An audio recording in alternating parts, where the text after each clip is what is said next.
Alright, so today we have the Molotov here. As with all videos, I'm going to tell you right off the bat if you should upgrade it or not. And yes, you should be upgrading it, because I think it is a great tool opposed to then just a raw damage dealer.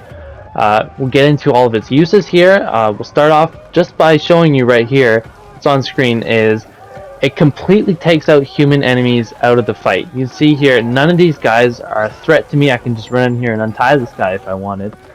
But yeah, they're not a threat to me because obviously they can't fight back while they're on fire. And this effect lasts a good amount of time at max level.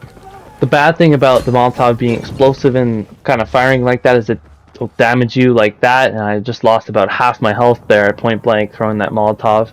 Just an accident while using the expert grappling hook controls. Happens to me quite a bit actually. But anyways, back to the topic here. We have basically just carpeting this area with flames. It'll kill all the weak zombies and it'll just chip away at that big guy there.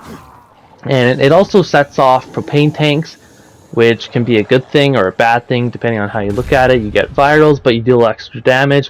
It actually just killed that charger outright. There was a second charger there. But yeah, it's not great single target. Obviously you would not think or use a Molotov logically to kill a single target. Just use your main weapon, primary weapon to do that.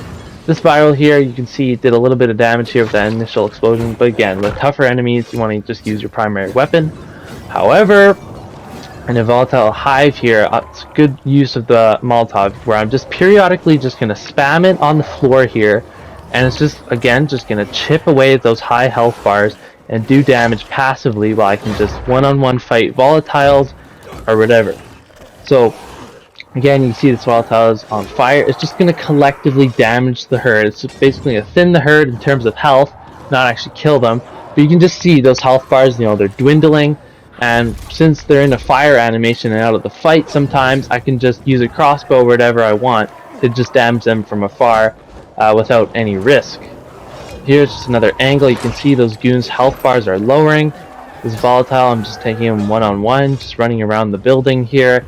And we'll zoom in here and you can take a look at total damage dealt, and it's going to completely kill the actual volatile hive itself without me doing any damage to it with anything else, which is awesome. Here I'm just up on the ledge as well, just using the crossbow. These goons are annoying, so they can freaking hit you through these platforms from below, which doesn't make any sense. Definitely needs to be changed. But yeah, you see how weak that volatile was. Just finished him off. Holding L2 here to see the trajectory of the Molotov to line up a good shot there. My goal here is to just light all of these guys on fire so that they're not a threat to me. It'll prevent that little guy from blowing his horn or whatever that thing is, little, I don't know, kazoo thingy we'll call it. But yeah, we're just lighting these guys on fire. They can't shoot back or anything with their bows.